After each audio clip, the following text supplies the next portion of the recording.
especially on the defensive side, that's a young squad. You want to think that that top-level side, top-level offense from the Pittsburgh Panthers are going to try and capitalize on that. Well, we are underway from Alumni Stadium with Notre Dame possessing it here first. Jack Rinaldi alongside John French in a matchup of the 13th ranked Fighting Irish and the Pitt Panthers. Pittsburgh comes in at 9-5-3, the Irish at 10-2-4. Notre Dame 4-1-4 in conference play, and as we mentioned just a few moments ago, fighting for a spot in the ACC tournament. With a win tonight, they would guarantee themselves a spot in the tournament, likely as the 5th seed, could jump as high as the 5th seed. For Pitt, it's been an interesting season. They came in ranked very high in the preseason polls and have had a little bit of a disappointing campaign, although it has been very up and down. Yeah, it hasn't been quite as successful as Coach Waldron was liking it to be, especially with the returners that he got coming into this season. I mean, it was such a great season last season for them, but you got to think, especially with tonight being one of the few last ones for them, you got to think they want to land on a strong note. Notre Dame with some pressure here early, as here's a throw in the direction of Izzy Angle in the box. Eventually she chases it down, gets it over to Chukwu. This one still bouncing around in the air, eventually taken away by the Panthers.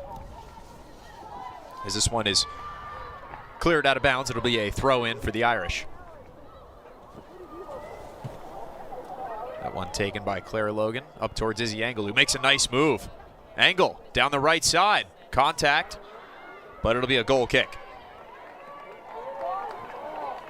This early pressure was something we expected from Notre Dame, John. Yeah, I mean, it's just always the facet for Notre Dame is to always be on top of the ball, always having possession early. But we kind of saw that last game in their last home game against Virginia Tech, but just didn't quite turn out the way they wanted to. A little bit uncharacteristic from them, as a lot of these players in this lineup, whether it's Chukwu, Ingle, Morgan Roy, Restovich, I mean, they're able not just to get the ball in the right places and get the ball into that final third, but placing it accurately to the feet, to the players that have that open opportunity, that have that clean shot, and get the ball into the back of the net. Pitt with some strong defense early, though. They take this one away, and here's some crafty dribbling along the far side as Pitt looks to make a run. That was Ellie Caulfield. As this one's played toward the near side, and Kira Mellon, Grace Pettit. Pettit over for Captain Ellie Caulfield. Off to Fury. This one's going to go wide left, and it'll be a goal kick for Notre Dame. And for Pitt, that midfield is going to be especially important for them to win throughout the night, is to always be challenging the ball. They got to be very physical and very tough whenever Notre Dame gets the ball or has possession in that middle third. That's what we saw against Virginia Tech.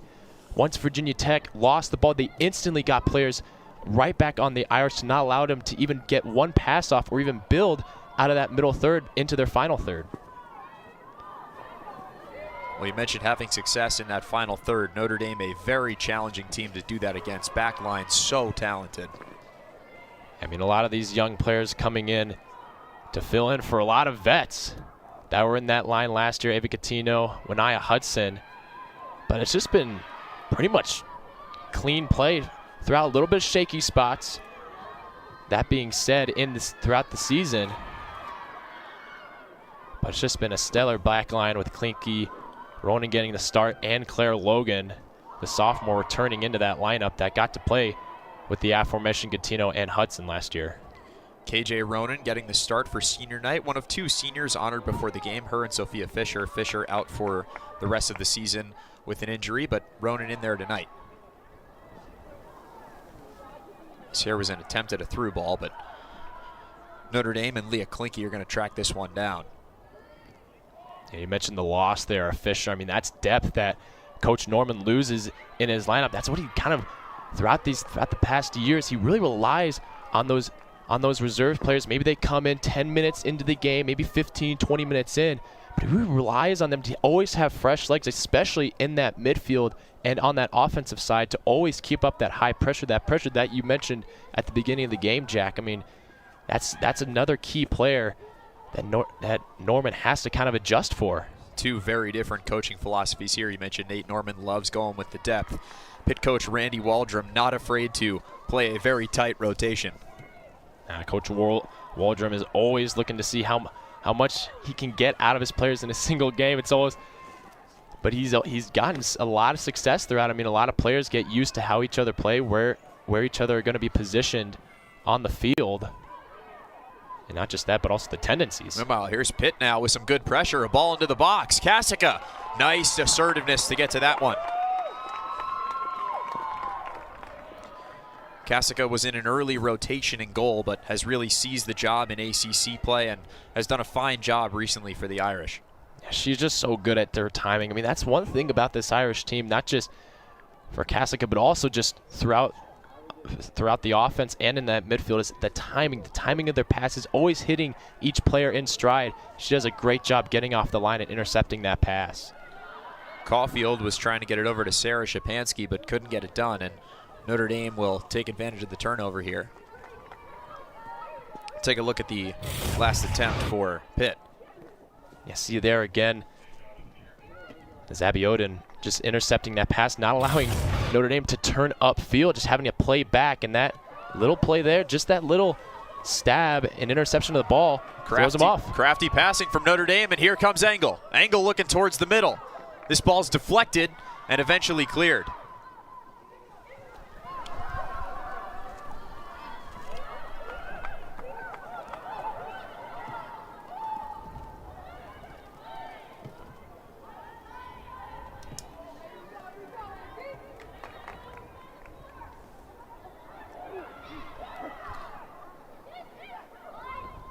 Pitt with some early possession here. As here's Shapansky. Takes this one out towards the wide side.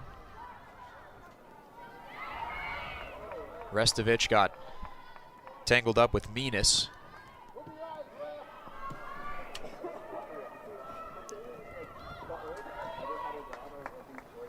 And Pitt continuing to apply some pressure. Here come the Panthers with a cross. Here's Shapansky. Shot that's wide and left.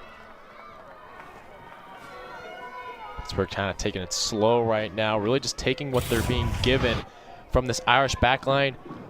Defense of the Irish not really playing too aggressively, just keeping these attackers from the Pittsburgh offense, just keeping them in front of them, and that's allowing the space, giving them space to kind of hit these types of shots outside of the box. Like we saw earlier in the highlights when we were talking about Fury in the open. I mean, if she's given that space, she's going to take it. Absolutely, and Pittsburgh, meanwhile, continues to apply a lot of pressure to Notre Dame, continuing to possess the ball. Maybe not the start we expected here.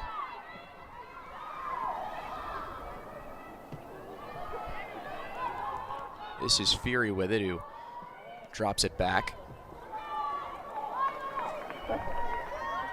Pettit not able to get to that one. Take a look at the shot numbers for both of these teams. Both of these teams not afraid to put the ball in the net, John. Yeah, absolutely. I mean, you see here 21 shots per game, almost 22 shots per game for Pitt. Notre Dame, 20 shots. I mean, you just know at a high clip, both these teams are going to be going at it on the offensive side for both sides. But I think it's really, the bigger question is, how are these shots going to be on goal? How many of them are getting on frame? Because that's when you talk about the efficiency of getting those shots in. You know, a lot of teams, some teams like the Michigan game last year, Notre Dame shot a lot more. I think they outshot them at least 12. Here's Chukwu now down the middle, but turns it over as this one's deflected back to Chukwu, who's knocked down, and that'll be a foul. So an early set piece chance here. This is somewhere where the Irish are looking to capitalize and improve from their performance against Virginia Tech. Yeah, the set pieces portion has got to be something that the Irish have to be focusing on in their times, in their practices. As we see there, as Chukwu's trying to make a play, just a little bit of a check there. This is Klinke to take the free kick for the Irish. Notre Dame's best chance in the early stages of this game. Here she is. Ball into the box. That is easily collected by the junior goalkeeper, Ellie Breach. Breach started every game for the Panthers this season, and this is the reason why. Yeah, she knows when to come out and knows when to stay on her line. This time, coming off the line, intercepting it early. As you see there, Engel following in for that second chance ball. But it's really been those deflections that have been the kryptonite for this Irish team. They can make the plays. Kasica in the net has done a great job just in her performances, especially against Duke. But 2 of those goals came off of when she just makes a great play. But the ball's still on the ground and is still live. And there's a second player from the opposition, that time being Duke. And both times, Duke was able to come up with 2 crucial goals that helped tie that game. That was Debri Adeoden taking it away from Morgan Roy on the near side, but the Irish eventually get it back. Here's Restovich near midfield, up for Engel.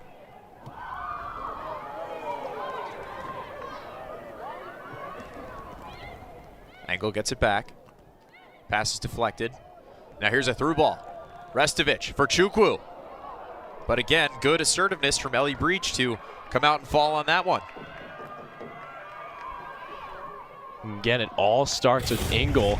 The pass gets played to her, and she draws so many defensive players on her that Restovich gets a clean lane to kind of pass that ball into Chukwu. Just a little bit too heavy of a touch there, and Breach is able to scoop that up. So after Pitt was generating the chances early, it's Notre Dame firing back now with the free kick and then that chance. Yeah, you can see Notre Dame starting to read a little bit of what Pittsburgh's giving them, especially in that midfield. Engel's been doing a great job just to adjust, not necessarily turn up the field, but playing it back to her midfield and back to her defense, and allowing herself to kind of play off the ball, which opens up a lot more lanes for her to run with. Here comes Matriano. The through ball for Chukwu. Can she get to it? Yes, she can. 2 defenders on her, though, and she's tripped up, and will be awarded a foul. So another dangerous chance coming here for the Irish. With just under 33 minutes to go in the first half, we'll take a look at it here. You can see her do a double team coming up with Wells and Zalski having to defend Chukwu. I mean, this is a part of the Irish team that is really tough, is that even when you try and put as much defensive effort in, you may still draw a foul. This is Klinke from just outside the 18-yard box. Tough angle. Plays this one up high. Angle the header. Restovich again. This one's still deflecting around, deflected and just wide left. Boy, good chance for the Irish after that ball was just floating around in the box for a while. That was KJ Ronan who got a foot on it eventually. And this is a big part, especially in this center field. It's a little bit of chaos, knowing who's not in front of you and who is. Just a near miss there from Ronan. She knows it too. Would have been a great way to start off her senior night, but Irish continuing to press. They have it back here after another Pitt turnover, but Adeoden has it now for Pitt. Panthers have it inside the 18-yard box now. This one left for Adeoden on the far side. Makes a nice move. Codd's tripped up. Ball is not moving. Good defense there by Klinke. Contact, no call. Restovich with it now for the Irish, who look to run the other way. Codd.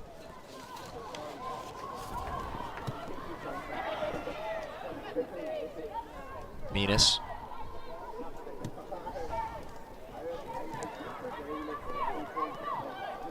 Shapansky. Pettit was trying to get that one in the direction of the Notre Dame box, but could not do it, so it'll be a throw for the Irish, who go quickly. Engel couldn't get a clean touch. Panthers possessing it.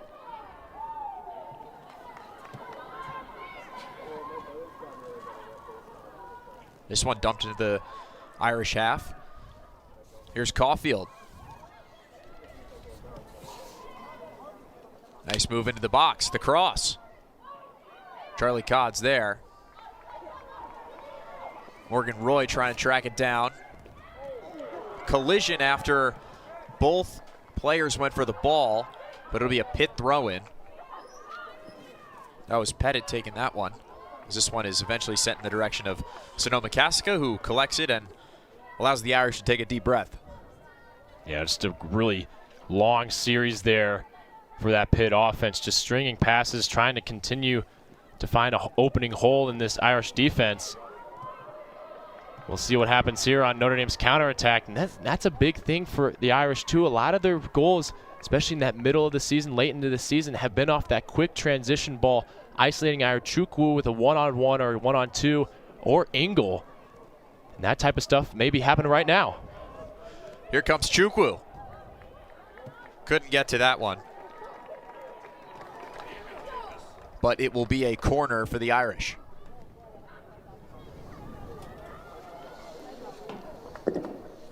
Let's take a look at Pitt's postseason resume while we wait for the Irish to take the corner. Obviously lead D1 in shots per game, 9-5-3 record, 3-4-2 record, but the ACC so tough. 36th in RPI. We'll see what happens as here's the cross into the box. Deflected away by Breach, and it'll be another corner for the Irish. Corner kick for Notre Dame. Taking the kick will be number 4, Leah Klinke. John, what do you think about this Pitt postseason resume? It's always been tough for them, especially in their last 2 games. And here's a goal! There were a gaggle of Irish offensive players near that one. But the Irish are up early in a game that is absolutely huge. It just goes inside, past the goal line. Looked like it was an own goal maybe for Pitt. Yeah, nonetheless, like an excellent ball from Leah Klinke to give that one a chance. I mean, the delivery. I mean, look at that thing curling in. That's going to go right in. And Mellenhurst, who's marking the right post there. I mean, such a tough spot to be in as a defender. You don't want to back up too much, or else the ball's going to deflect and possibly go in front of you. Could not have placed that ball any better. Like you mentioned, if there was nobody there, that ball would have went in. Yeah, exactly. I mean, Mellenhurst, that's the worst case scenario you want to be in if you're a defender on the front post, marking the post. But a great ball, just a great crossing by Klinke. You can see why she's been the deliverer on all of these free kicks, whether it's outside the box or on the corners. Here's a ball for Engel that Chukwu eventually gets to. Chukwu now, this one's deflected. Stolen away by Pitt. And this one just dumped into the Irish half. I mean, Jack, we mentioned in the beginning of this game, set pieces is something that the Irish have been struggling with. Why not just put it in the back of the net right off the start? Yeah, and Olympico will do that for your set piece success.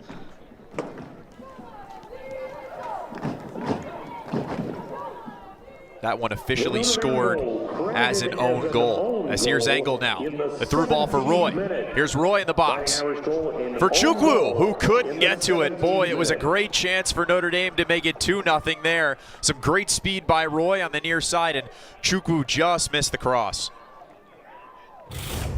And Morgan Roy, who's currently playing the right winger on the midfield, she just can be a versatile asset for Norman to kind of pick and choose where he wants to place her. And this time she takes it all the way up the field with Engel. What a great run, great vision from her. Just Chukwu being one step, just a little bit too late getting to that ball.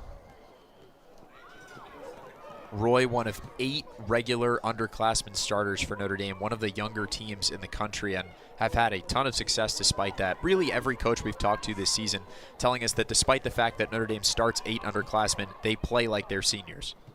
I mean, it is absurd sometimes when you think about it.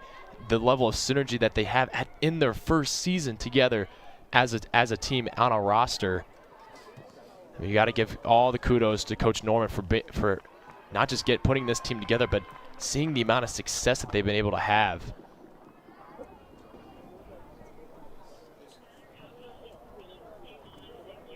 This will be a goal kick for Notre Dame. There's Annabelle Chukwu, and another one of the underclassmen standouts, Izzy Engel. The woman with the ball right now, Grace Restovich, as she plays a ball for Engel. Engel trying to track it down. Cannot, so it'll be a Pitt throw.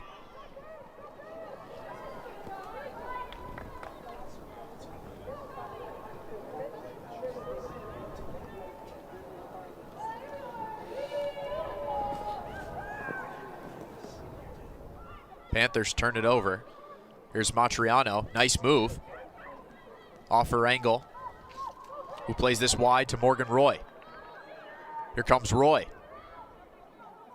Excellent defense, as this one's just taken away. Boy, that was phenomenal defense by the Panthers and Grace Pettit on a very talented Morgan Roy. Yeah, staying physical, keeping Roy in front of her, just really fighting her off to not allow her to get beat, because that's the thing about Roy, is that even though she plays in the midfield, she's still able to make those quick passes and make those quick touches to beat you one-on-one. That's how she was last year as a freshman. First place as a forward, and now moved sort of a little bit more further back into the back line, a little bit with the midfield to kind of help both areas of the game. That's what Coach Norman loved to do with these young players. She's got the steal now. Chukwu off for Restovich. Restovich in a tangle. Here's a nice ball to Engel, who puts it away. 2-0 Irish.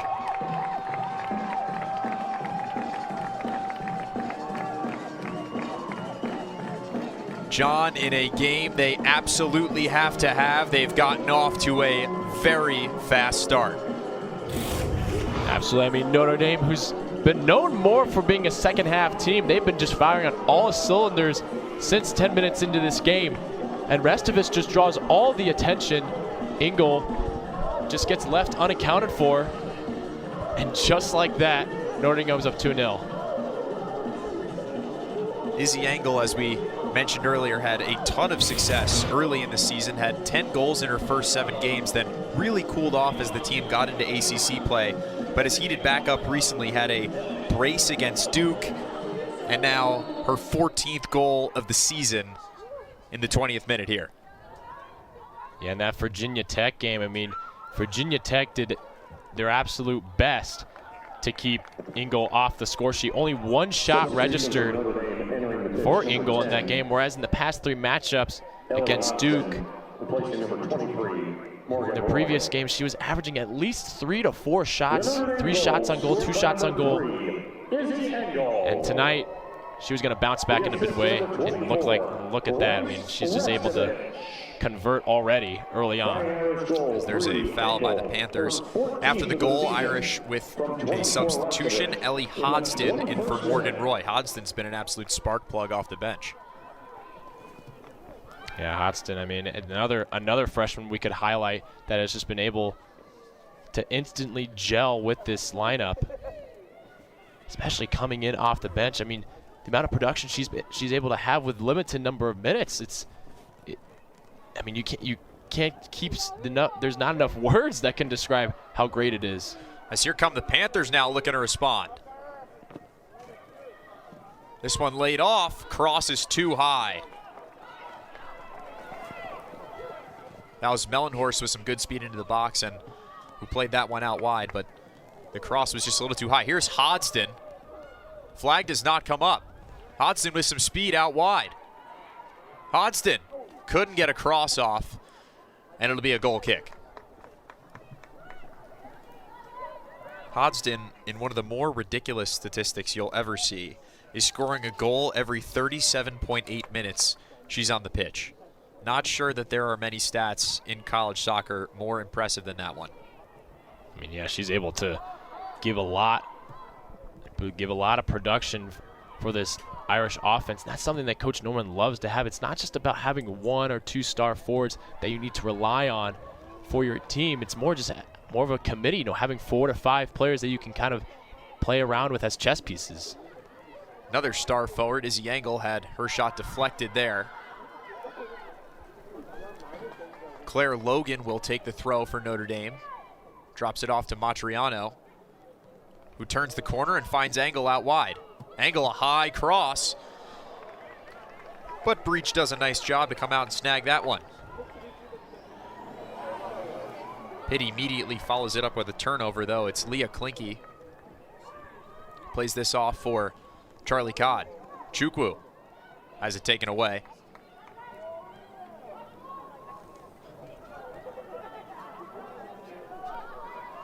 Mellenhorst. Spin move. Gets it back. Here comes Mellenhorst. Through ball. Here's Caulfield. Cross was just a little behind Fury. That's where it's always been the kicker for this Pitt offense, is that they're able to get in that final third, able to get into that dangerous situation, but it's passes like that where the opposing defense is able to recover, able just to throw 1, 2, 3 people in the passing lanes, and it creates a really tough scenario for them to try and get a decent shot off or even a decent opportunity off after making the correct number of passes and the right amount of plays to get an open slot. Notre Dame, after falling behind in the possession battle early, is just dominating time of possession now. Especially in that midfield. We saw Chukwu there just now before Pitt took over and had a little bit of an offensive sequence there. She's had her back pinned against Zalski in the center back position for the Pitt Panthers defense. But she's able just to play it back. There's an Irish player waiting right in front of her to get the ball back, which really just opens up spots in that Panthers defense. And then Chukwu can finally have an open spot to run onto. Here's Matriano with a long ball for Klinke, who couldn't track it down. Excuse me, that's Osbeck, not Klinke.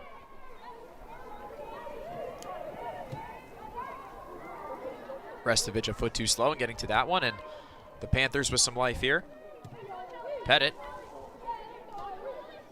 Off for Szczepanski. A lot of contact, no foul.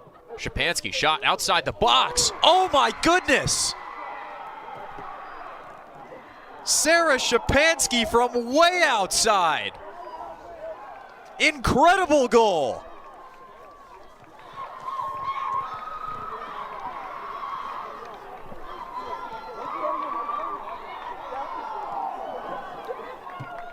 Szczepanski, who led the team last year in points, really showing us full stops. What a great shot. Great arc on the ball.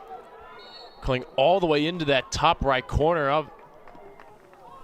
of the net. I mean, John, she's got to be, what, 35 yards away from there? And she places this thing in the top left corner. That is ridiculous. I mean, Kasica, you can only do so much as a goalkeeper. You kind of see that thing flying in. You're trying to judge it, especially with the wind that we talked about earlier today. I mean, it's coming across the field. You're trying to judge, is it going to go a little bit more left, or is it going to go a little bit more right? I mean, what a great shot. Szczepanski, who was already enjoying a nice season, has her 7th goal of the season there. You mentioned the wind might have played a factor in that, because the wind is blowing, I would say, 25 to 30 miles an hour left to right, which would have blown that ball back into the net. But nonetheless, an absolutely incredible job by Szczepanski. And that really allows her team to give some life back into her team. It seemed like after those 2 goals, the energy kind of went down a little bit in that on the Panthers side. But now with that goal, it's kind of rejuvenated a little bit of a resurrection on both sides of the ball. Kasica sends this one out wide. I think everybody in this stadium a little stunned at what they just witnessed.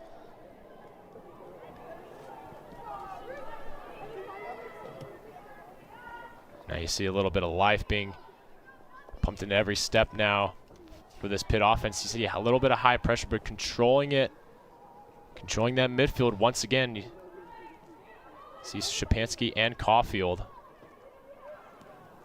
John, you see teams a lot of the time struggle with this high pressure. What's the key to breaking that down? A lot of it has to be sometimes you have to go over the top. Like we mentioned, you know, quick transition balls.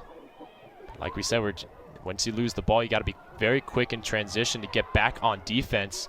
It's a full team effort, especially with your midfield. You got to be able to connect, got to be able to make open lanes, because that midfield's going to get open if the opposing offense is going to go pressure your back line. Pitt wins possession again. They have this one in their own half, but working it around. This is Zalski with it on the far side. Up for Mellenhorst. Several players tangled up. Here's a through ball for Hodgson. Ellie Breach way out to send that one into the Irish half, but a good job. This one's deflected out of bounds, and it'll be a Pitt throw. They'll go quick here.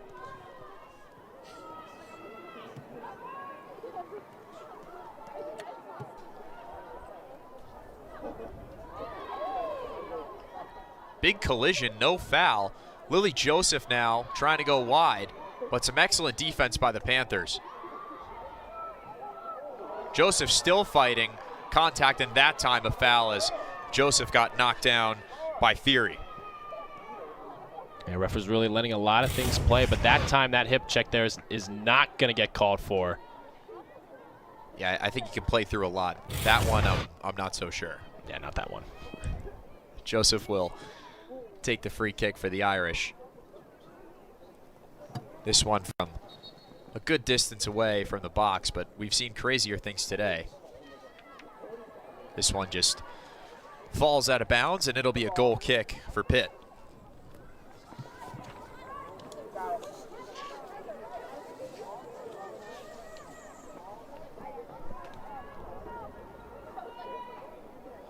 Breach sends a driving ball towards the Notre Dame half. Klinke eventually gets to this one for the Irish.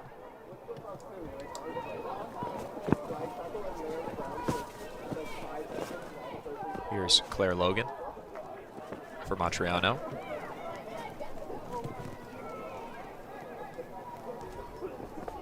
Back for Ronan. Klinke now.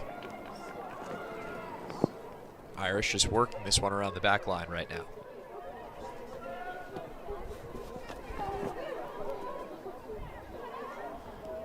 Here's Klinke though, working back towards the middle of the field. Klinke for Engel. Nice touch. Off for Hodgson. Tries to go wide side. Here's Engel now with some speed. Engel a run. Trying to break down the defense. Engel, this one's deflected. Gets it back. Keeps it in bounds. Craftily dribbling from Engel. But some great defense. And a handball. As we get into these final 15 minutes, Notre Dame's kind of playing a little bit slower, trying to just force Pitt to make a move, not necessarily playing the ball right in to the teeth of this Panthers defense, but seeing who's gonna jump out first, who's gonna get themselves out of position first, which is opening up that midfield, which would allowed Engel and Roy to kind of play a little bit of a combo there, as we see Chukwu trying to make that run once again. This time, Panthers defense coming up with it. Pitt now trying to possess it themselves. Here's Pettit. This one's deflected out of bounds by Hodgson. Be a throw for the Panthers.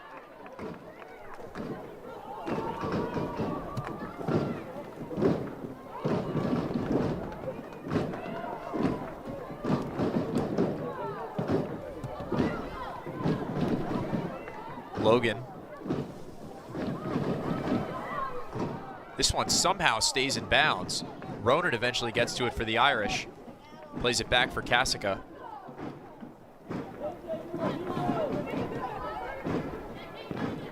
Back to Ronan though. Irish still working it around along that back line.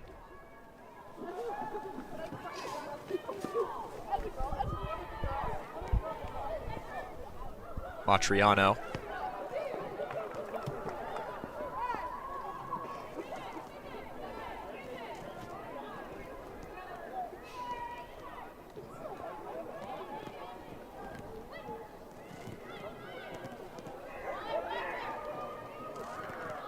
you can kind of see how much both teams value this midfield. There's not a lot of movement is going to be made to see who's going to make the first move. Pitt Matchup player there, down now after a heavy collision near midfield. We'll get a stoppage of play here as we wait for a trainer.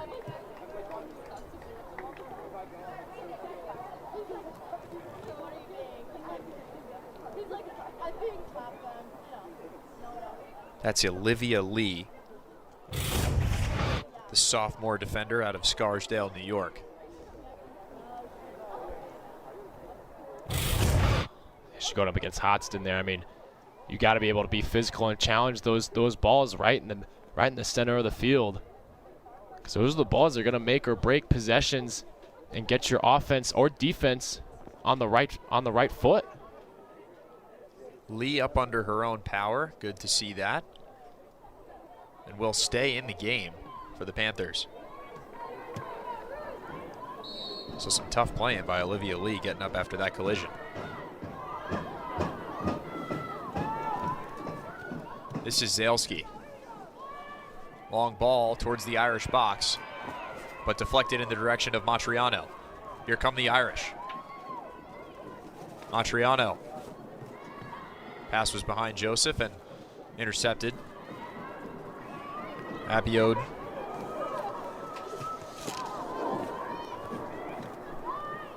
Now it's Lee. Pettit. Shapansky.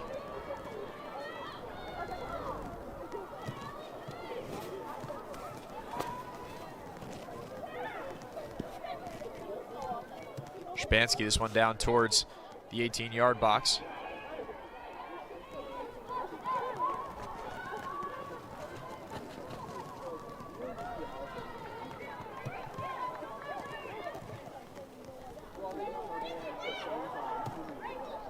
Some nifty passing here by Pitt on the near side, but this one will eventually roll out of bounds. Couple substitutes in for the Irish. Chase Ying in for Annabelle Chukwu. For Notre Dame entering the pitch for the Fighting Irish. It'll be a throw-in for Notre Dame. Reagan Pals, replacing number 7, Annabelle Chukwu. One thing we really haven't heard all night has been Abiode, and she's been kind of quiet on the offensive side for the Panthers, but that's just mainly been because Notre Dame's been limiting the amount of touches she gets on the ball. She really just there's always a Fighting Irish jersey right next to her. Charlie Codd being right in the midfield, right next to her right now. Absolutely, Abiode, a key player for Pitt, one of a couple players on the pitch with big-time international experience. Played for Team Nigeria at the 2024 Paris Olympics. Yeah, early on in that season, she got a lot of soccer playing in August and September. There's a lot of managing minutes to make sure she was well rested, not just for this Pitt season, but also for that Olympic season as well. Leads the team in goals during ACC play.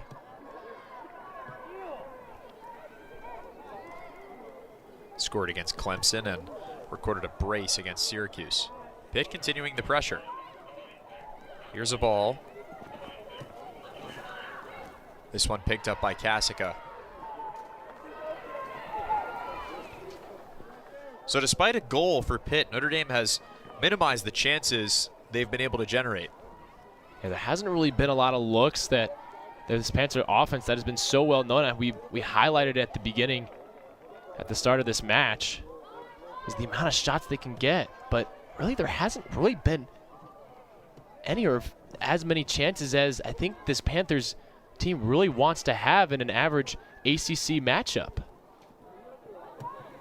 That's something you got to give credit to Coach Norman with, just the battle plan that he's been able to kind of scheme out, kind of draw up against this Panthers team that is really still trying to find answers to the two losses they had on the offensive side. Two players going to the draft, Amanda West and Landy Mertz. Got two big shoes to fill. You think Fury and Abiodun can answer that call. But just hasn't been quite what he wanted. Hasn't been quite what it's been this season for them so far. Absolutely, we mentioned earlier, but even though with a record above 500, 9 wins, 5 losses, it's been a disappointing season for the Panthers. Came in with a lot of expectations and have fallen short of that in ACC play. But a team that will absolutely be back. Coach Randy Waldrum, a legend, won 2 national championships here at Notre Dame in 2004 and 2010. Then went to the National Women's Soccer League to be a coach, then eventually found his way back to Pittsburgh, where he now coaches the Panthers and the Nigerian national team. Yeah, so much knowledge that he has to kind of build teams, build around different styles of teams, not having to create one size fits all type of strategy. So Hodgson's able to knock this down. Flag comes up. John, you were saying about Coach Waldrum's strategy. Yeah, Coach Waldrum's been doing a great job. I mean, he came into the Pittsburgh program and just pretty much rejuvenized, breathed new life into it, set program his record in his first two years, then set a massive last season, having such a successful season, getting to the quarterfinals. And you'd want to think, after that, you build off of it. Unfortunately, it just doesn't seem to be going in that direction. See him there, certainly despite this season's outcome, one of the most respected coaches in collegiate soccer. As his team pressing into the Notre Dame half now. There was a long ball in the direction of Ava Boyd, but it ends up being a Pitt throw. It's a sharp deflection out towards Hodgston, who's knocked down. Panthers retain possession. Here's Abby Oden. Off for Minas. Boyd. Out wide. Big time deflection by Reagan Pals.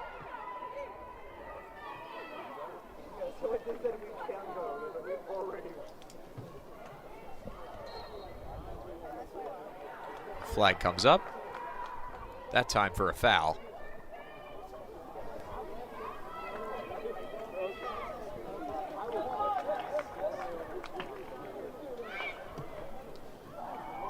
Ooh, crafty move. Ball in the direction of Hodgston, but that one closer to the Pittsburgh bench. And it will be a throw for the Panthers. Under 5 minutes to play in the first half now. Notre Dame leading 2-1. Off an own goal from Pitt and a goal from Izzy Engel. Pitt got a phenomenal goal from Sarah Shapansky. Here's another one. Boy, that was a big-time shot from outside the box. Pitt not afraid to let it fly tonight. Yeah, nice job by Patet. Really looking to get that thread that ball right in the exact same corner that Shapansky was looking at. Again, great job by Kasica getting in front of that. And actually, on the off-ball movement, Abby Oden's trying to make a close run, near post run, but she's covered up by 2 Irish defenders. So you can see that Pitt's trying to get her the ball, trying to find openings, but Notre Dame's not giving anything away, and that's forcing Patet to really force that type of shot and really try and go over the top and make those types of play. Oh, we've seen one of those shots go in for the Panthers today. This is Sarah Shapansky, the woman who got that shot to fall, who sends a cross now back towards the box. Header, this one's well wide. It'll be a stress-free goal kick for the Irish. Stress-free, but this game is still within reach for this Pitt team.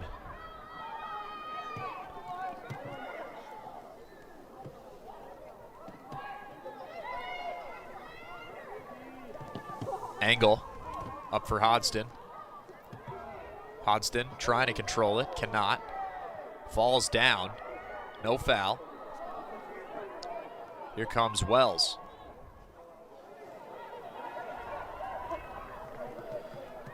Nobody touches that one. It'll be another goal kick for Sonoma Kasica and the Irish. Haven't called Kasica's name a ton tonight. Hasn't been challenged a ton. Not a ton, but she's had to make a couple key plays to keep this Irish team in it, as we saw there from Pitt just now, and then saw Shapansky's goal. Not as much action as she's had to have, especially in her Duke game, where she just went lights out to keep the Irish toe-to-toe with the #1 team in the country. Allowed 3 goals, but had 8 saves in that game, to your point, was just outstanding. Yeah, monster game we were talking about is the Ingles game with 10 shots and a brace to secure that on with 5 shots on goal. I mean, it was a team effort down there in Durham, North Carolina. Absolutely. Here's Engel. Out wide. Looking back post for Hodgson. Hodgson couldn't get there. Here's another one squared in. Eventually deflected out of bounds, and will be a throw for Pitt. Take a look at the chance for Notre Dame here. Yeah, Hodgson just getting a little bit too far in front of that ball, looking to send it back in, but Ellie Osbeck on the far left sideline, tracking that ball all the way through. That Ingles sends in, which allows another second chance opportunity, and here comes another one. That time across a little wide. Engel gets to it though. Here's Charlie Codd for Hodgson. Touches a little heavy. Abby Oden for Caulfield. Shapansky.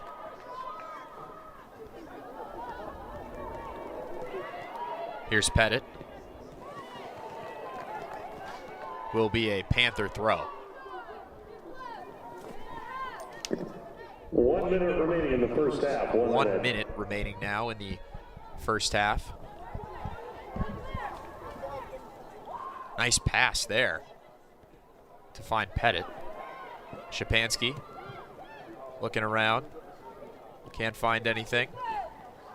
Eventually gets this one to Pettit. Here's Caulfield. Caulfield, a shot. A little wide. Pals clears.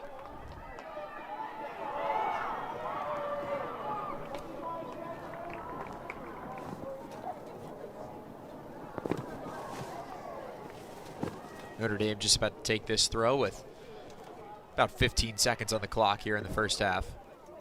Seeming content to run this one 10, out. 9, 8, Matriano 7, 6, in the direction of Hodgson. 5, 4, 3, 2, Back to 1. the Notre Dame half, and that will take us to the end of the first half. Notre Dame 2 and Pitt 1. John, kind of what we expected here in the first half. Yeah. Next 45 minutes. Some great soccer set to come your way right now as Pitt will kick it off.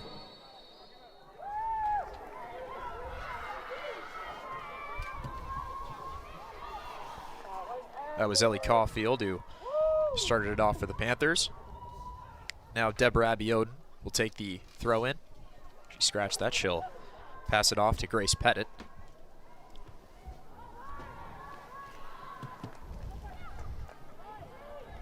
Panthers pressing early, but Notre Dame takes it away. Panthers have it back. Abioden.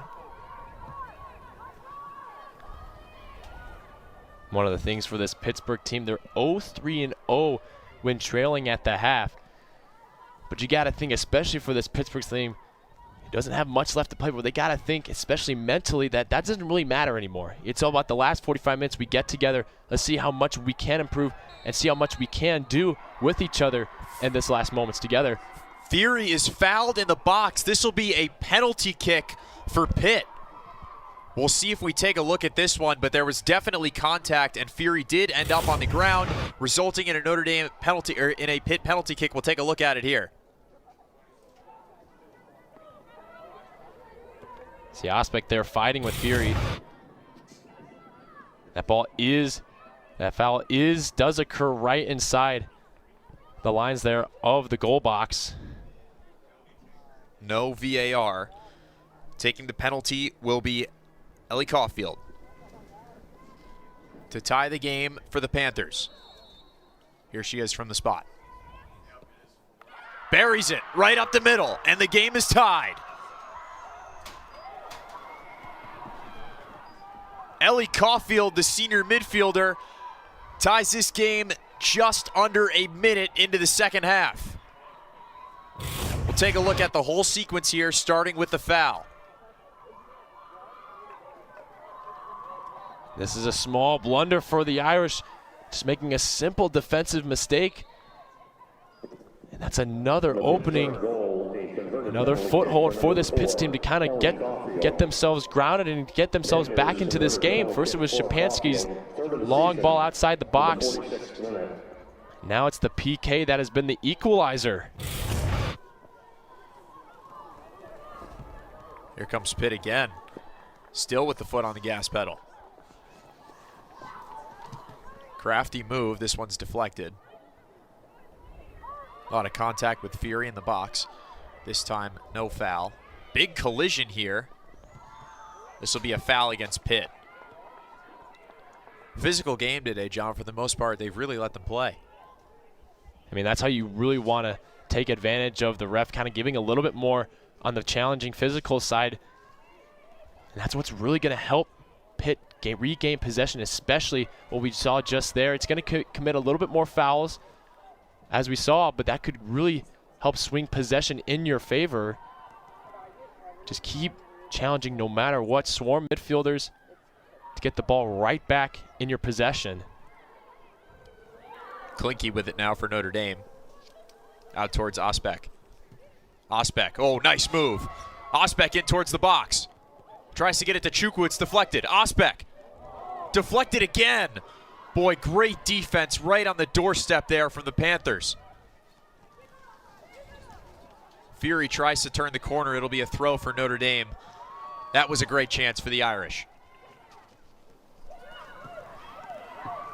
Great move by Osbeck. It's just a little bit slow getting out of that move, out of that phase. And now we got a running challenge there up the right sideline. That's really the biggest thing for this Irish team, is how do they respond to this? You've got 42 minutes left. Similar to how Virginia Tech kind of answered the call first off in their second half, in their last game. Mentally, how do you regroup after that? That's a good question. And for both teams, really. Pitt regrouped after the tough first half. And how does Notre Dame regroup now? Needing a win. Here comes Angle. Angle some speed towards the box. One-on-one. Deflected, and it goes! Izzy Angle, her second goal of the game, and it's 3-2 Irish.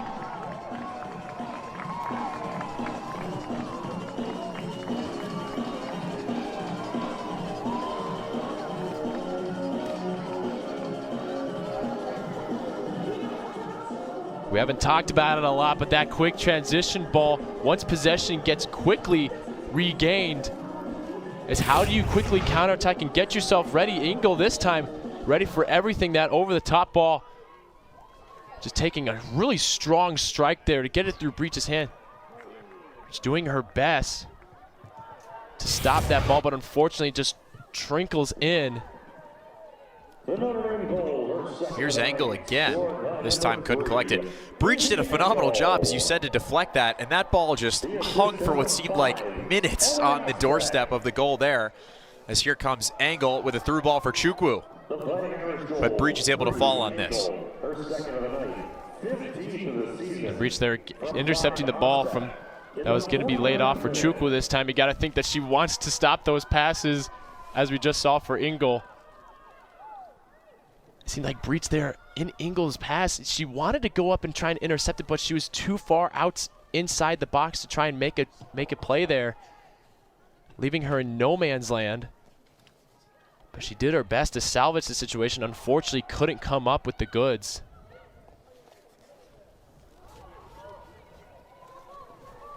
Irish will take a throw.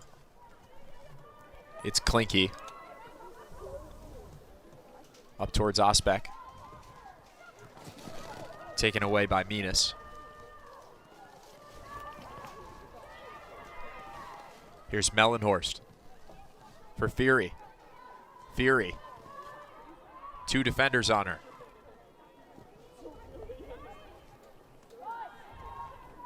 This one's just going to roll out of bounds for a goal kick. We'll take a look at that goal one more time.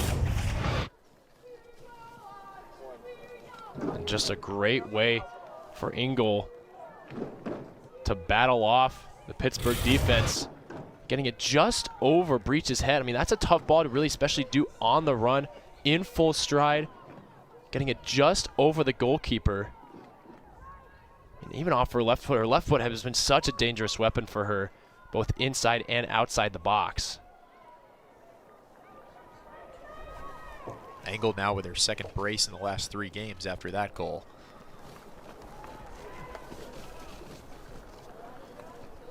And a big goal, it seemed like, for the Irish and the momentum of this game. Really looked like it was beginning to slip away with the early goal from Pitt, and looked like they were going to have to press for one, as there's a lot of contact here and a foul. What a great response for this Irish team. I was just mentioning there, how do they respond to that quick goal from Pittsburgh? Let's answer one right back. And Engel, another thing to really highlight for Engel as well, and not just for Engel, but also for all the forwards on the Irish offense, is how well timed they are making those types of quick runs off of quick gains possession. They're always being very aware of where they are positionally, not just to their offense, but also to the opposing team's defense, not getting offsides. Because if Engel gets offsides there, that ball does not get put in a goal, and we're still at a tied game. Good point, and just a huge goal. Big plays by a lot of people contributing to that one. Panthers, meanwhile, continuing to possess this one in the Irish half. They'll have a free kick now from fairly deep and almost even with the 18-yard box if well outside it.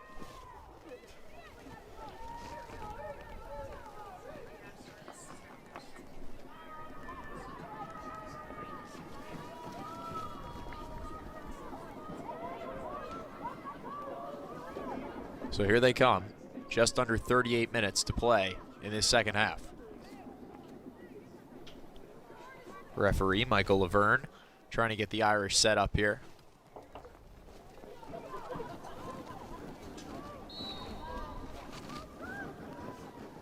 A feint kick and a high cross into the box. That's headed just wide. Will be a goal kick for Notre Dame. Thank you so much. Caulfield had a chance there, but couldn't quite get it on net. You saw there on that far post, 3 Pitt players just kind of being left unmarked. The only player within their surroundings was Klinke. Gotta say that was maybe a missed opportunity for Pitt. Here comes Roy. Tried to square it in for Chukwu, who was near the 6-yard box, but good job by Ellie Breach to catch that one. Breach will boot this one towards the Irish half.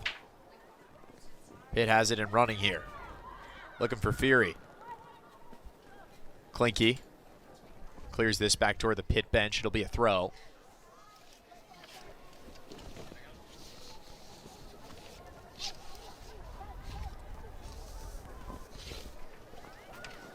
Pitt continuing to send this one around.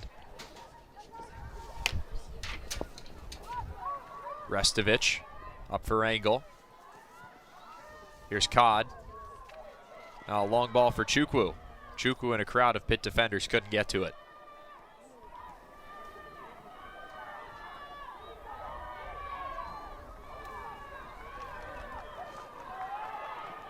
Engel trying to chase that one down.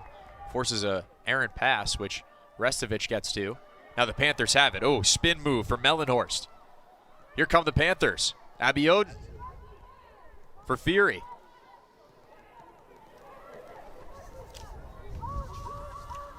They reset. Wells. Shapansky. Poor pass. Here's a ball for Izzy Engel that she's not going to be able to get to. Breach rolls this one out to Zalski.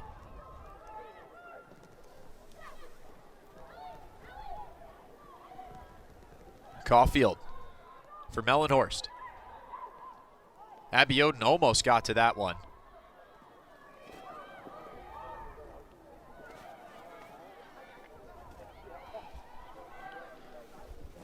Irish continuing to play some strong defense here. biggest things, though, has been Abiodun. Take a look at the Wake Forest and NC State game. Wake Forest with a penalty kick to take a 2-0 lead, so they build their lead and build their chances to get into that ACC tournament. So no shortage of action anywhere around the conference in this second half. Wake Forest really building off that momentum they've been able to kind of find in this second half of the season. See if they can carry that not just into the ACC play, but also in tournament play. Codd tried to get that one in for Angle, couldn't get it to her. Mellenhorst now for Pitt. Off for Fury. Fury drew the penalty that tied this game at 2 very briefly early in the half.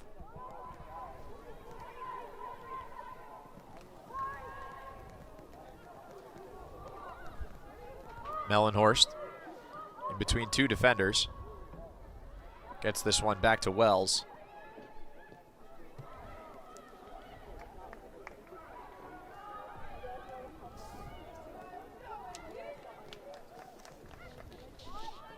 Here comes Mellenhorst. In for Fury.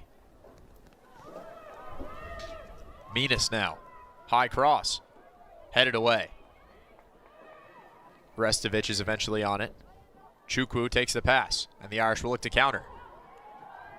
Chukwu stops. Now a ball. Here comes Roy.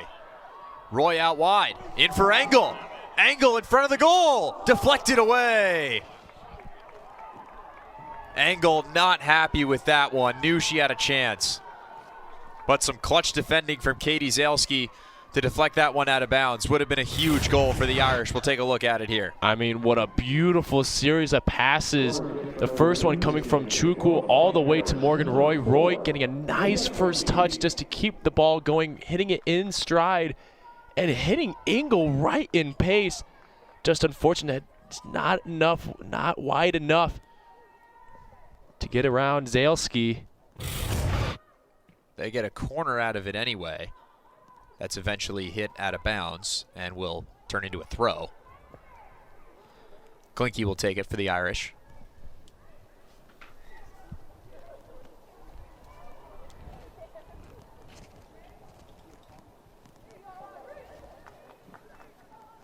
This one in the direction of Angle, but didn't have a great chance at that one.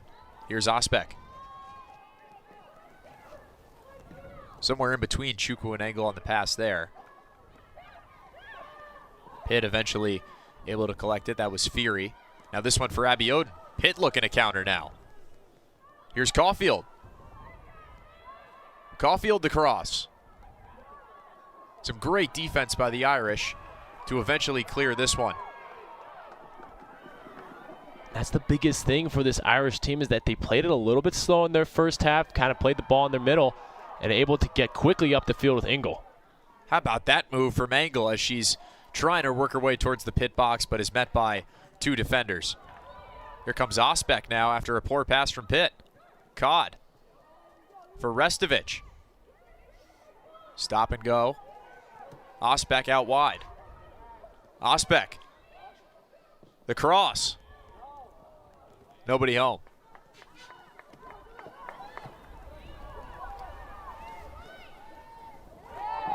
Codd now, some jersey tugging, but no contact and a good tackle.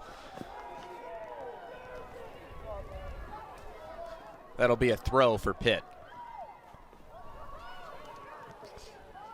And you got to think, especially with that foul or that tug of the shirt being committed right in front of the home crowd bench, they did not like that one, not the no call. But as we said earlier, it's pretty consistent with how they've let them play today. It's been very physical. He's been letting a lot of stuff play to keep the toughness of this game at equal levels on both sides of the ball. Chukwu for Angle. Can she get to it? Yes, she can. Angle saved. What a save. Ellie Breach clutch defending there to keep this a 1-goal game, and that's Angle's second chance in the box she couldn't convert.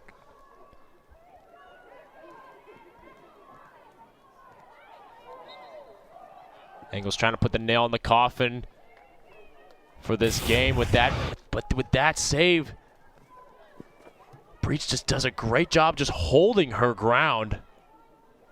Following the ball right with their hands, getting her body right in front of it. Great stuff from her.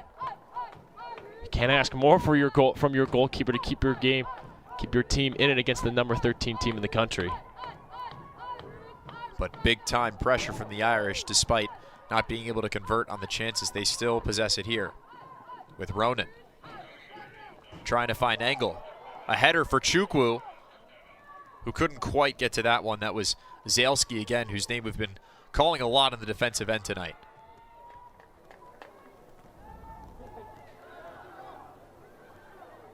Abby Oden able to take this one away. Still a battle for it, and will go with the Irish as the product of a foul.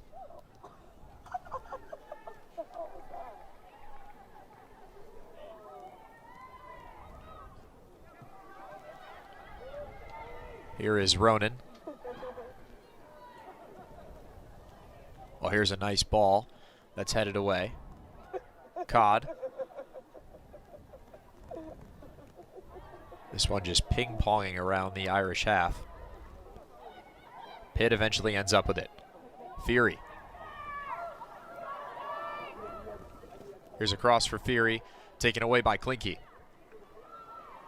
Klinke been big for the Irish in the back line today. She's been all season. Cod for Engel. Chukwu ends up with it. Nice move from Chukwu. Chukwu tried to find Roy. Still bouncing around. Roy outside the box. Saved by Breach. Would have been a tough angle.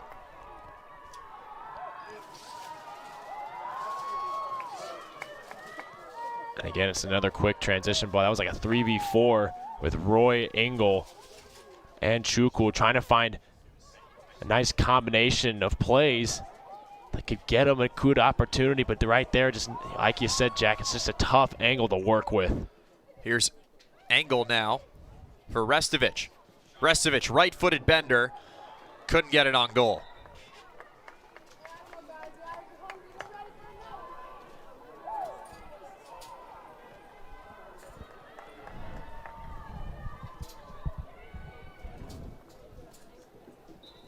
Pitt can exhale briefly.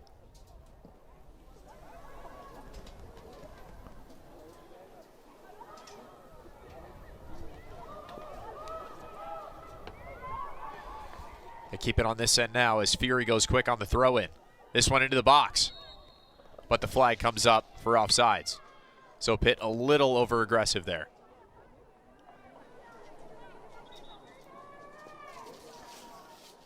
Just the second offsides call of the day.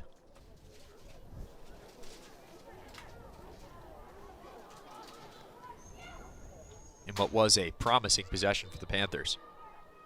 Yeah, especially in quick transition. Abby Oden's always been a key part in those quick transition plays coming off the left side, but Notre Dame's been able to really just quiet her down.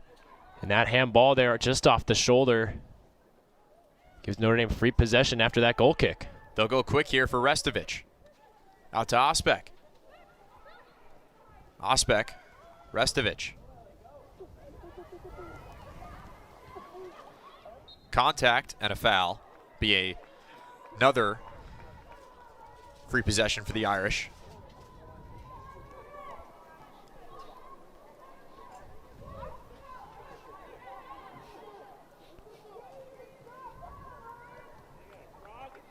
As here's Joseph. Just about 25 minutes remaining in this second half. Here's Joseph. Into the box. A header. This one too strong for Ellie Osbeck, and it'll be a throw for the Panthers as they'll look to counter. Foul on Joseph. We've seen more fouls called here in the second half as the game's gotten more physical. Yeah, it's a little bit chippy going both ways, but Lily Joseph, who's another freshman reserve who always is coming in off the bench for Coach Norman, Great player as that ball just will glance off of Petit's hand. And just a minor mistake like that, a minor foul, you don't think of it as much, but that really what can give you what you think is a free possession to nicely build out of the back.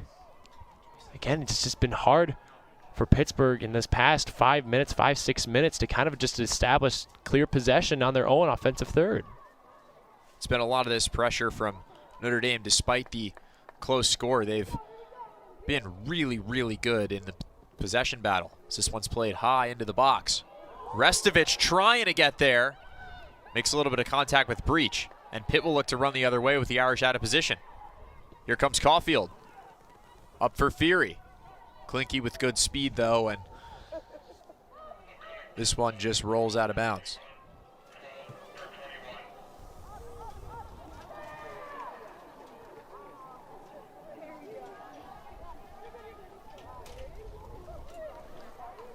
Here's a throw for Notre Dame.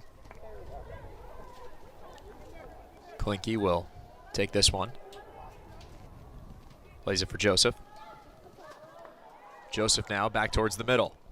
Shot from well outside the box. That's well wide.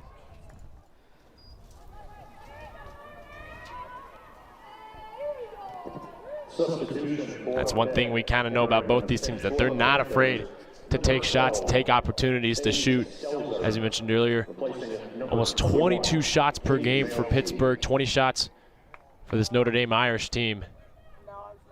That's really just been where their offensive production has been coming from. For the Irish, it's been on the top of the stat sheet. You mostly see, you want to think that there's a lot of seniors, a lot of juniors who have had time with the team, who have had time to play a lot of collegiate soccer. But 5 freshmen highlight those top 5 spots. Just incredible stuff like we talked about before. Unprecedented for a team this young to be this good. Meanwhile, during the dead ball, a sub for Pitt, Sage Stelzer coming in for Katie Zalski.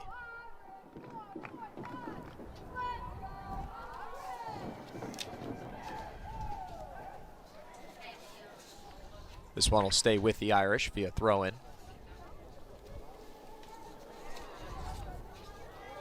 This one's deflected a couple times. Panthers have it. And now the Irish take it away again.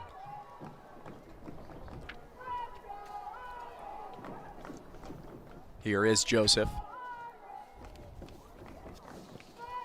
Battling with a few Pitt defenders along the sideline. Eventually has it taken away. Will be a Pitt throw. And finally the Panthers come away with one. Here's Fury. Trying to work it back towards the middle. Some nice defense from Matriano though. As here's Szczepanski. This one into the box for Abiodun. Couldn't quite get a foot on that one. Will be a corner kick for the Panthers.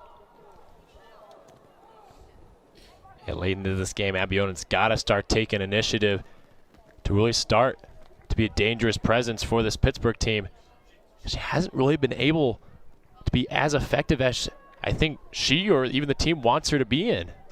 So really making that run far post, making simple runs like that to get herself involved, to even just make the defense aware of her presence and come out in a big way.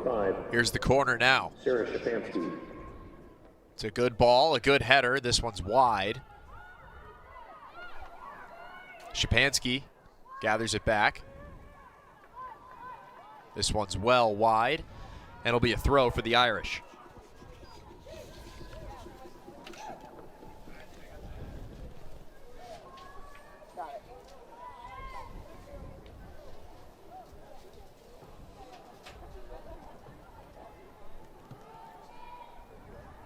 This one caroms out of bounds off the head of Eliasbeck. Oh, here's a fancy pass for Fury, but it's cleared by Klinke. Boy, they found the tiniest bit of space there, but Klinke evaporated it in an instant.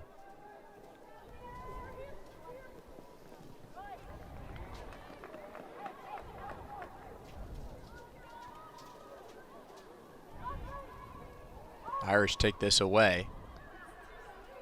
And they'll look to run. Pitt with another deflection. Boy, ton of deflections on both sides right now. As Ronan eventually just shoots this one in the direction of the Panther bench. For Notre Dame, trying to get out of their defensive half quickly to regain possession. And for Pittsburgh, they're just trying to play with a sense of urgency. We're now less than halfway through, less than half the time left in this second half for them to try and equalize this game. That is very well within Pittsburgh's reach. And if you're a Stanford fan, if you're a Stanford player who's on the Stanford team who's watching this game, you got to be cheering for Pittsburgh to try and equalize, to try and get a chance into this ACC tournament. Absolutely. We saw earlier how quick one goal can come for Pitt. Here's another person who can get a goal very quickly, and Izzy Engel, who's trying to get through a crowd of Panther defenders but couldn't do it. This time she comes away with it. Miscommunication with Joseph, and Breach will grab this one.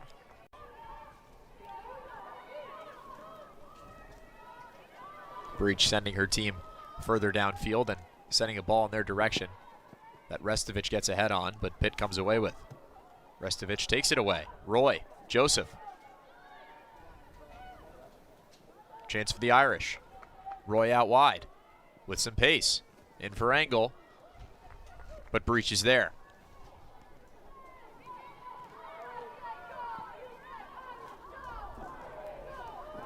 Just about 18 minutes remain in the second half.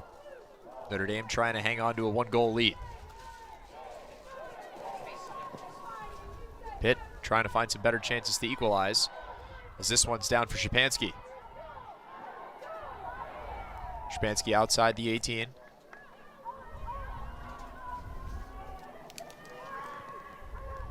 This one in for Fury, who gets a good touch on it.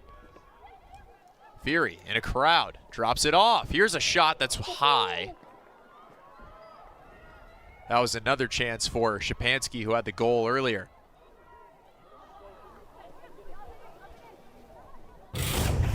Take a look at it. Excuse me, that was Ellie Caulfield with the shot, not Sarah Szczepanski. I knew it.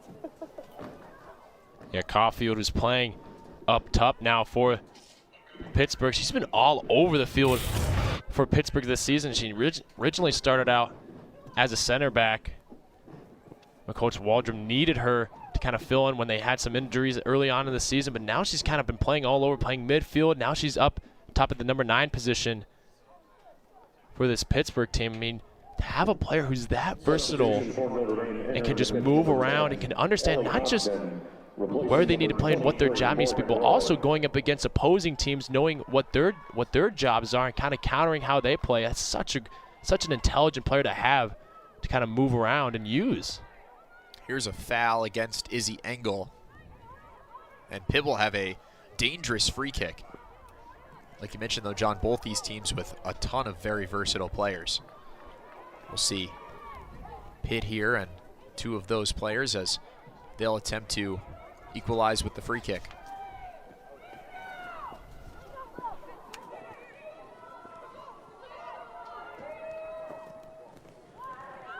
This one high towards the spot. Deflected. Eventually cleared away by Joseph. Engel couldn't get to it. This one's deflected, but here's some good pace. Irish running the other way. It's Hodgson. Hodgson all alone. Flag comes up.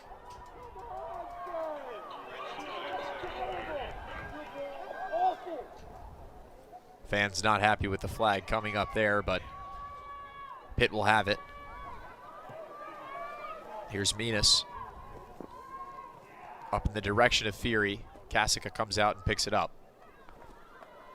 Yeah, just great job by Patet and Wells there to kind of keep Honston offsides. That offside stretch just stepping up just a bit, keeps her behind the line, allows the ref to make an easy call there.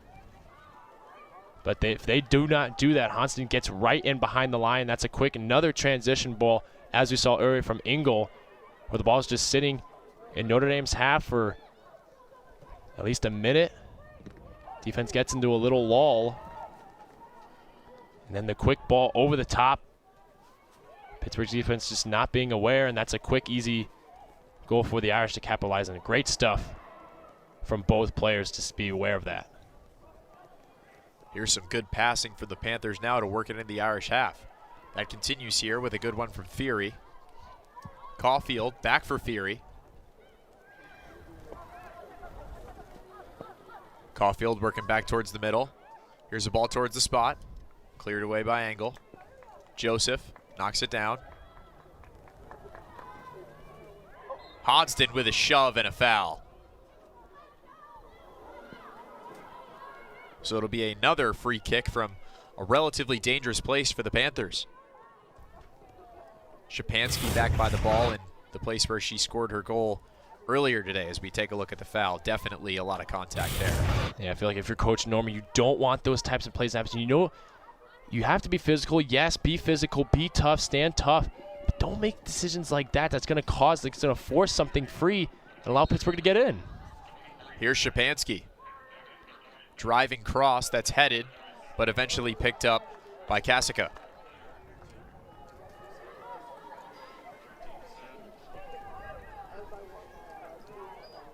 Kasica will take her time with 13.5 minutes remaining here and her team up a goal.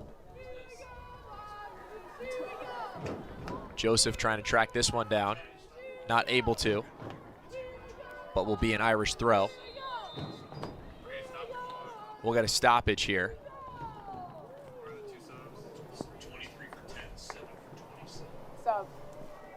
We got some subs in here for the Irish. Substitutions for Notre Dame entering the pitch number 24. Morgan Roy in for Ellie Hodgson. Annabelle Chukwu, replacing number 10, Ellie Hodgson. Annabelle Chukwu 27, Lily in Jones. there for Joseph. Here is Chukwu right away with a nice move into the box. Chukwu. Restovich couldn't quite get there. This one deflects off the referee, so we'll get a stoppage. And it will go with the Panthers. And these are both starters coming right back in for the Irish. Coach Norman loves to do that. Rest his starters for a little bit. Let them see what the opposing team's going to give them on the defensive side. Start reading where exactly they like to play. Make the adjustments off the field so that when you get on the pitch, you're fresh, you're renewed, and get right back out there with the adjustments being made. That's something especially for Coach Waldrum, who has a limited amount of subs today. He has to really be mindful of the amount of players, of the amount of time they have to play. How much can his team play and put the pressure on a Notre Dame defense, whereas they need to let off the gas and kind of play more of a zone defense and mind the midfield. Clock stop now for an injury. That was Lainey Matriano going down, who's still a bit shaken up, but is back on her feet and will stay in the game. Matriano, the junior midfielder, somebody who Coach Norman just thinks is hugely important to this team's success. Not necessarily a player that's going to show up a ton on the stat sheet, but has been phenomenal this season, over 80% passing completion rate. Here's a ball for Engel, who somehow gets this towards the goal. It's cleared away. Roy gets a foot on it.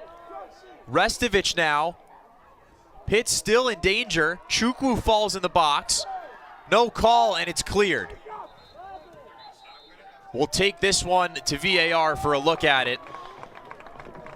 If it stands, it'll be Engel's third goal of the game.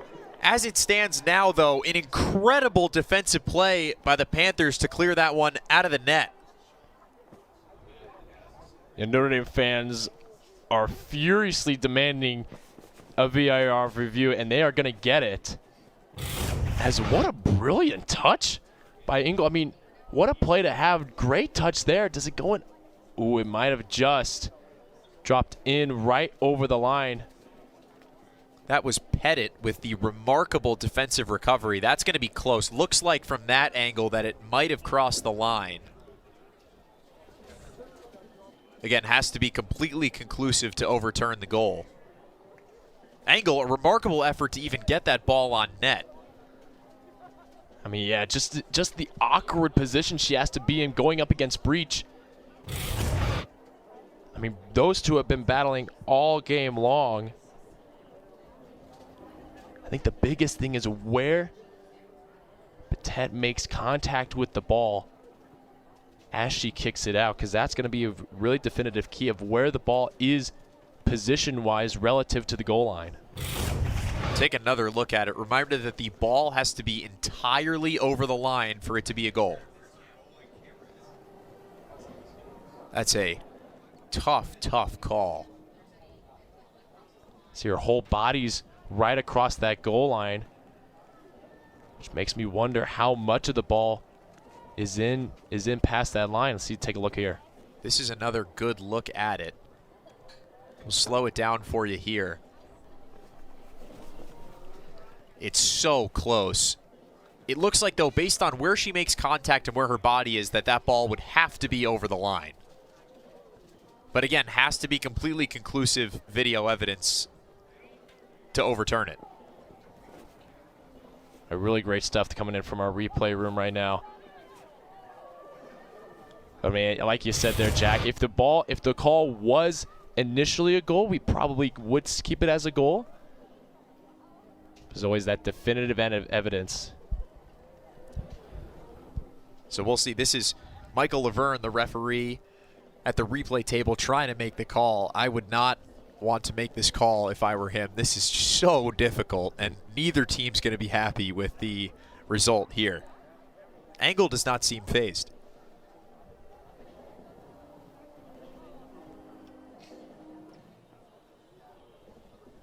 This is a long review here, but Laverne really trying to get this right. This would be a huge goal for Notre Dame. It would give them a 2-goal cushion with just over 12 minutes to play in a game that they absolutely have to have. There's huge ramifications with this call. I mean, huge momentum swing coming up right here. Here comes the call.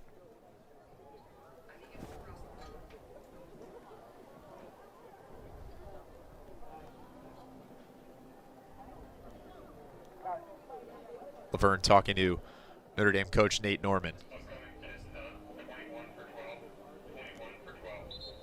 Here's the call.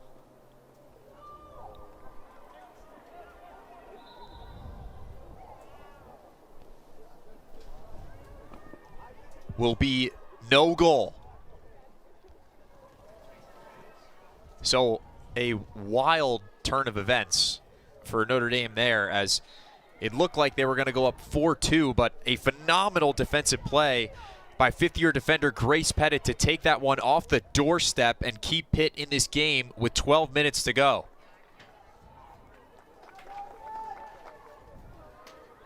Deep throw-in for the Irish, though, as they continue to threaten.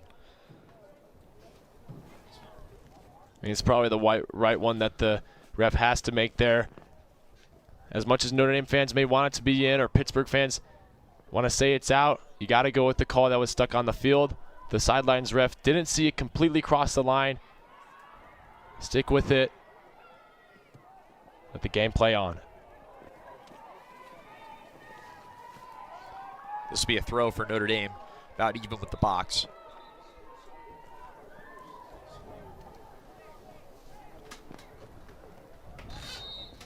We got a brief stoppage here with 11:08 to play. Roy will take the throw, and the clock will roll. Roy for Chukwu. In between two Pitt defenders. This will be a goal kick. And John, I don't know if you're with me here, but it just feels tense in here right now. Yeah, that little stoppage in play kind of killed that major momentum that Notre Dame had in the second half, which is very different for what Pittsburgh's had to deal with. Throughout this season, they've been mainly known to be a second-half team. 28 of their 38 goals throughout the season coming in this second half. You'd like to think, and the ref just says play on. It's a brilliant tackle for Engel to see if she can counterattack. Here comes Engel in between three Pitt defenders. Gives off to Codd. Codd tried to get it back to Engel. Here's a left-footed shot. That's going to be wide. Well, there's a ton of contact on that Engel tackle, but referee allowed play to continue as we have a Pitt player down. A result of that angle tackle.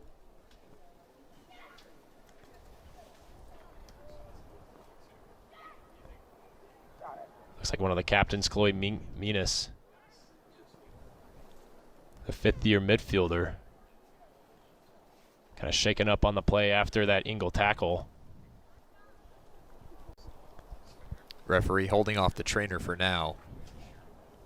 Menas, as you mentioned, the fifth-year midfielder from Montreal, Quebec, Canada.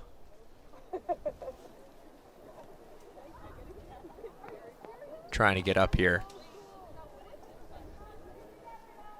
Another stoppage in this game, which has had a few of them here in the second half. This one comes with a little over 10 minutes to go. Irish will huddle in their half.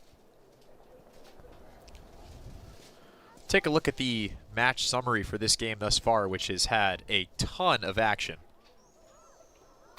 Yeah, a lot of goals being scored, probably a little bit more than we expected going into this game. But both teams really showing up and showing out.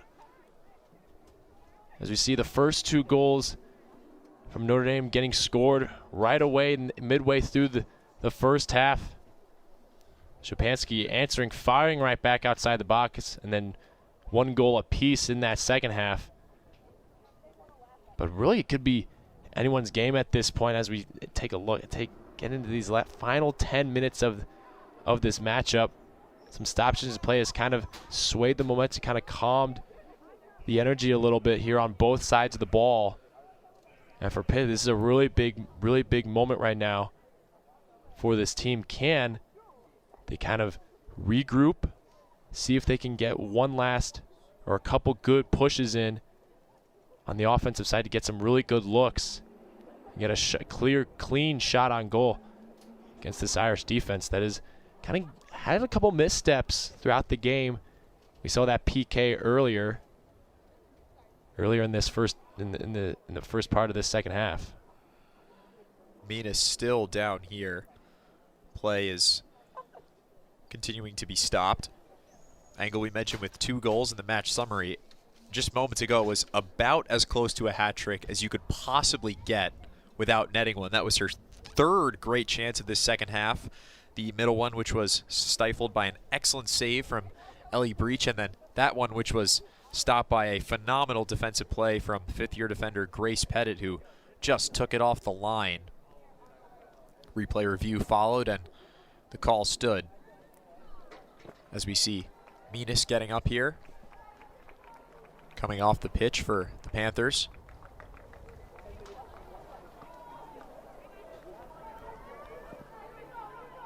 Yeah, always good to see. Really good sign to see her up and running. It seemed she was dealing with a cramp there in that left calf.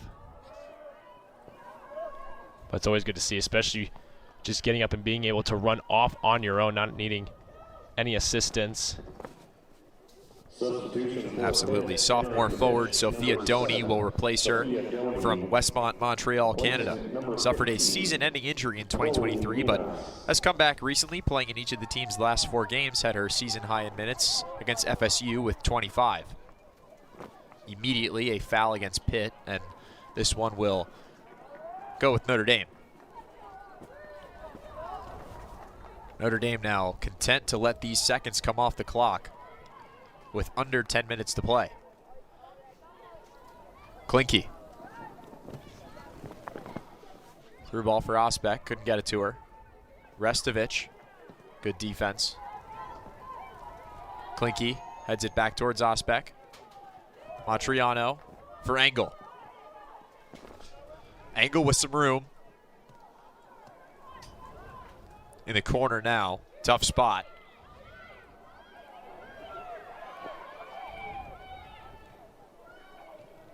Still just in jail over there, gets it away to Osbeck. Restovich with some space. Here is Restovich. Has it taken away by Abby Oden. Boy, great defense by the Panthers there. Yeah, right in that corner there. We were talking about Ellie Caulfield being up in that number 9 position, the striker position, but she comes all the way back. Now she's playing in the right back position, having to battle against Engel, the 2024 Spirit of Pitt Award winner this year, and You kind of see it there, still continuing the fight with this Panthers team and just willing to do anything it takes to keep her team in it. Great stuff from the senior. We've seen a lot of that from Pitt this half. Though the Irish have a goal, they've allowed the Irish to get deep in their half several times, but have held strong even when it looked like doing so was not in the question. Irish will take the throw here. This is Roy.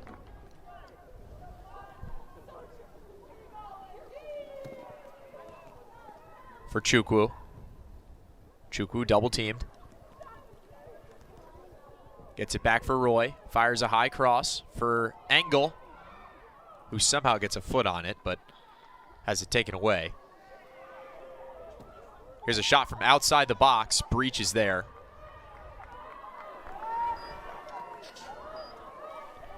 Good job by Restovich to get one on net from outside the 18. Breach fires this one for Restovich. Chukwu's tripped up. That'll not be a foul. It'll be play on. Wells with it for Pitt. Doney wins it back. Now Klinke with some good defense. Super physical over there in the corner. Eventually, foul is called, and we'll stick with the Irish. Yeah, with Doney in now, she's kind of fresh legs for this Pitt offense that has kind of played the whole 84, 85 minutes so far. She's going up against Leah Klinke, who's also been in the game for that long. So having those fresh legs may be a little bit of advantage for Doney to try and come off the bench and get another equalizer that could tie this game up and really shake things up in these final moments. Meanwhile, another foul in a half that is just continuing to get increasingly physical. The Irish will have another free possession. This one down towards Engel, who heads it back for Restovich. Restovich pushed down, no call. Caulfield. Off for Pettit. Taken away by Cott. Here's Mellenhorst now. Panthers running the other way.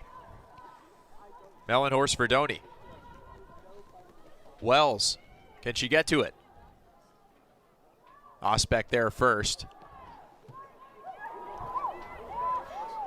That one dangerously floated near the spot, but will be a Pitt throw. This one fired in quick. Engel's there. Pitt wants a handball, not going to get it. Engel heads this away.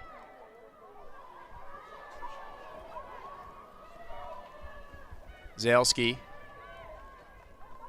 Here's Caulfield now. Pressure building for Notre Dame. Here's a cross into the box.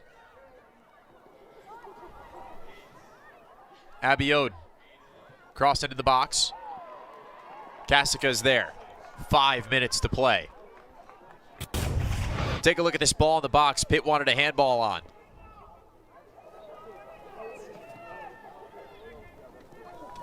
You kind of see it getting caught up. Ooh, you see right there. Kind of glancing off the elbow. This a foul. John, to you, does that fall under the realm of incidental contact with the arm or the hand? Could very well, because it's not necessarily a natural position. You're trying to, as we saw Ronan there, trying to kind of twist her body to get the ball, to get around that ball, get her legs to continue to fight against Doney. It's that accidental contact. Could have been seen, but no call. High ball down towards the box. Headed away. Abby Oden tracks it down for the Panthers. Engel trying to get to it and does. Engel with pace against Abby Oden. Escapes. Here she comes now. Out wide. Working on Zalski. In for Restovich. Restovich can't get there. 4 minutes to play. Roy deflects this one out of bounds. And it'll be a throw for Pitt deep in their own half.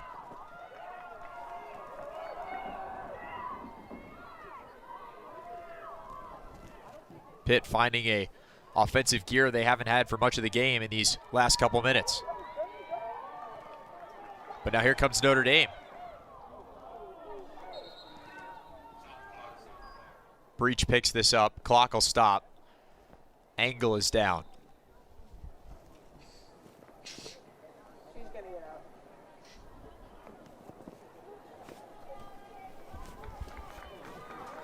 Trainer comes out for Angle.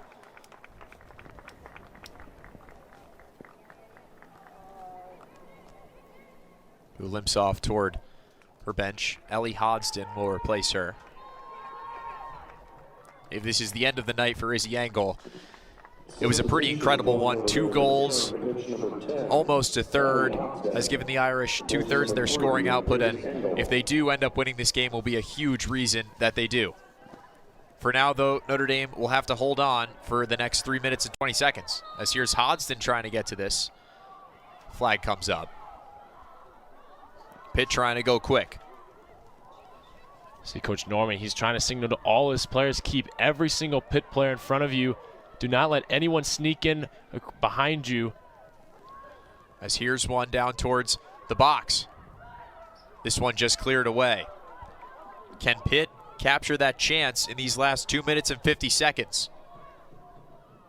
Certainly seems like Notre Dame going to go the defensive route here. Caulfield. This one's headed away. Pettit will track it down. Codd's out there to defend. Fury for Shapansky. Deflected. Restovich clears.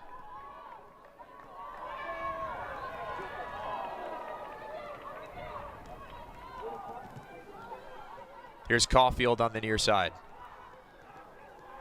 Restovich defending. Clears it away. Matriano deflects.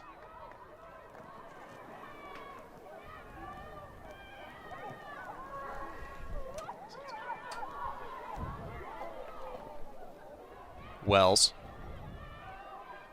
with it for the Panthers. Caulfield. Here comes Mellenhorst. Cross deflected away, but it'll be a corner. Big chance here for Pitt with 1.5 minutes to go. Needing 1 goal to tie.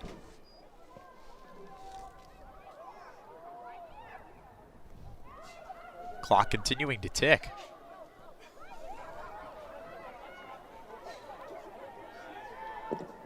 Here is the corner. Shapansky to take the corner kick for the Panthers. Shapansky. Here's a high cross. Nobody gets a head on it. Foul. 1 minute remaining in the match. 1 minute remaining. Notre Dame will try and take as much time off as they can here on this goal kick. As we approach 50 seconds. Irish clinging to a 1-goal lead. Win sends them to the ACC tournament.